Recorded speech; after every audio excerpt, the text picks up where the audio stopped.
मैंने अपने दोस्त को ब्रेकिंग बैड रेकमेंड की थी पर उसने वो नहीं देखी और आज मैं यही बताने जा रहा हूँ कि इसकी वजह से वो क्या क्या चीजें मिस कर रहा है। Now, say my name. Heisenberg. You're goddamn right.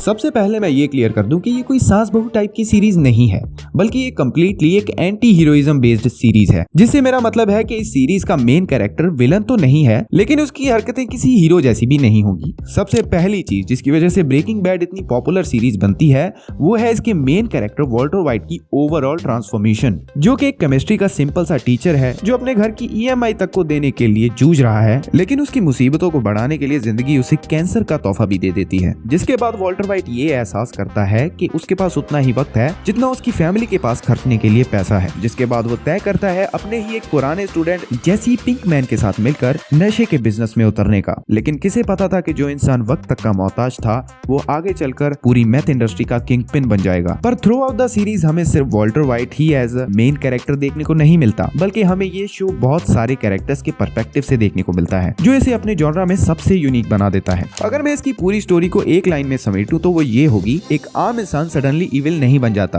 बल्कि वो धीरे धीरे करके अपने आप को इविल काम करने की परमिशंस देने लग जाता है। इस पूरी सीरीज का मेन फोकस नशा नहीं बल्कि ट्रांसफॉर्मेशन है। ये सीरीज तुम्हें इस रियलाइजेशन के साथ होकर लेती है कि वॉल्टर वाइट एक विलन तो है, लेकिन वो विलन नहीं जिसे तुम हेट करो, लेकिन वो विलन जिसके साथ तुम रिलेट कर पाओ और जिसे तुम अंडरस्टैंड कर पाओ। वॉल्टर ये सारे काम ये कहकर स्टार्ट नहीं करता कि वो पावरफुल बनना चाहता है, बल्कि वो ये कहता है कि मैं ये अपनी फैमिली के लिए कर रहा हूँ, और इसीलिए वो बहुत सारे गलत डिसीजंस को ये कहकर जस्टिफाई कर देता है कि वो ये सब अपनी फैमिली के लिए कर रहा है। ब्रेकिंग बैड तुम्हें ये रियलाइज करवाती है कि दुनिया का मोस्ट डेंजरस इंसान वो बनता है जिससे जिंदगी तक ने अपना मुंह फेर लिया हो और उसे अपने हालातों पर छोड़ दिया हो। इस सीरीज को स्टार्ट करने से पहले ये जान लेना बहुत जरूरी है कि ये बहुत ही स्लो पेसिंग वाली सीरीज है और इसकी मध्यम आंच पर कब वॉल्टर वाइट हाइजेनबर्ग में तब्दील हो जाता है तुम्हें पता भी नहीं चलेगा।